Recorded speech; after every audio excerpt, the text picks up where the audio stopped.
Vous avez besoin d'un espace publicitaire pour faire connaître votre société ou vos produits? Seul Guérit TV Monde peut vous satisfaire.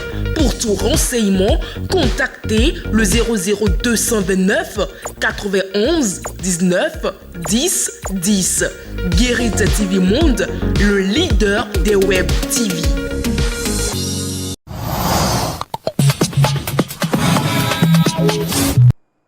Mesdames et messieurs, bonsoir et bienvenue dans votre rubrique au téléphone. Ce soir, Ouldat Mama est notre invité. Ouldat Mama, bonsoir. Oui, bonsoir, merci de me recevoir ce soir. Selon le dernier bilan de l'indice mondial du terrorisme, le Burkina Faso est le premier pays le plus touché par le terrorisme en Afrique et le deuxième au plan mondial. Peut-on se fier à un tel rapport?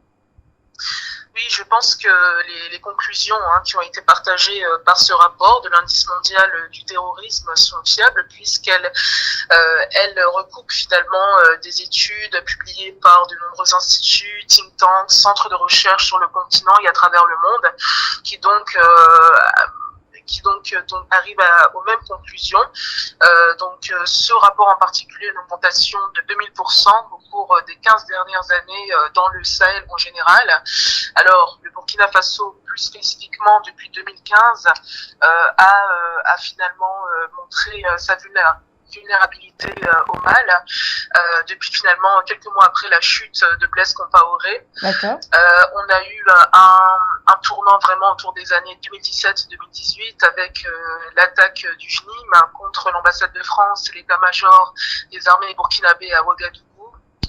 Donc on a eu à partir de là finalement le territoire burkinabé qui a commencé à être grignoté par des groupes terroristes au point qu'aujourd'hui effectivement, et cela même depuis l'année 2022 selon d'autres rapports, on parle du Burkina Faso maintenant comme étant l'épicentre du terrorisme sahélien et non plus le Mali. Qu'est-ce qui justifie alors cette montée du terrorisme dans la région du Sahel, principalement au Burkina Faso?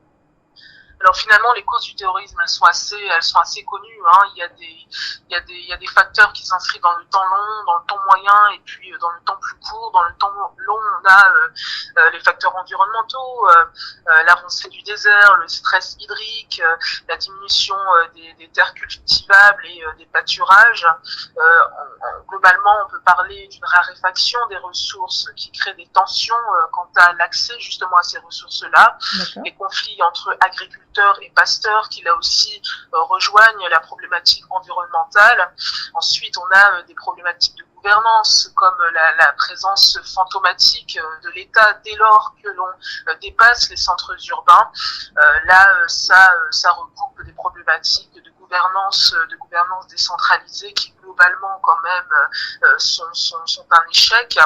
Ensuite, on a la frustration de certaines communautés qui s'estiment marginalisées, qui s'estiment même discriminées par les communautés un peu plus majoritaires dans ces espaces. Ensuite, on a l'absence de débouchés pour la jeunesse de façon générale, laissée à elle-même, qui est une proie facile pour ces prédateurs, ces groupes djihadistes.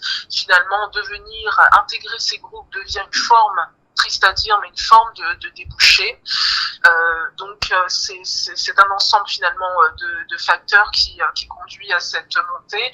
Et puis les insuffisances de l'armée également à juguler la menace, les carences qui ont été démontrées et qui ont été un facteur de l'instabilité en termes de gouvernance que l'on a observé depuis la chute de Roch-Marc-Christian Kaboré, la corruption au sein de la chaîne de commandement et du haut commandement de l'armée burkinabé.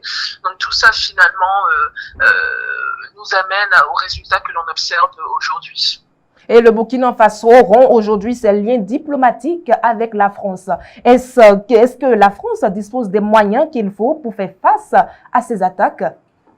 Oui, est-ce que le Burkina Faso voulait dire dispose des Burkina moyens? Faso. Oui, vous savez, effectivement, le 22 janvier dernier, les forces, en tout cas les autorités burkinabées, ont demandait le départ de l'armée française. Alors essentiellement, il s'agissait de l'opération Sabre.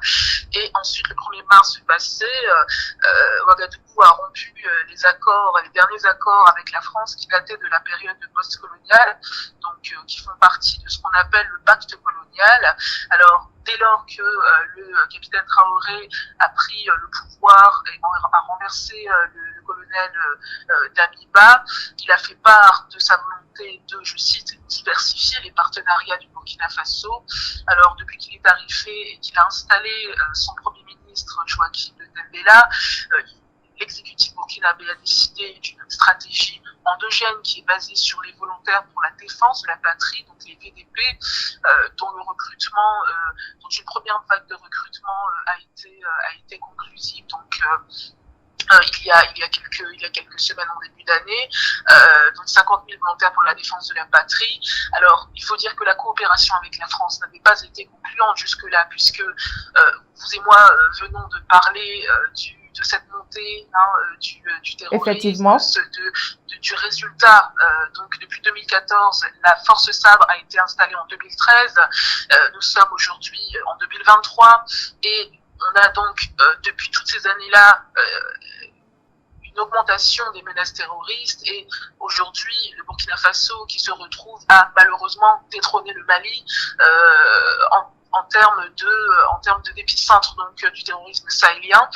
Donc on a une coopération là qui pose problème, en particulier au sein de la population burkinabé. Alors il faut dire également que depuis qu'il a pris fonction et principalement dans son discours de politique générale, oui. Le Premier ministre Joachim Dembélé oui. a fait référence aux partenaires internationaux, en particulier de façon sous-entendue, bien sûr, à la France, oui. Comme certains partenaires qui auraient un agenda caché.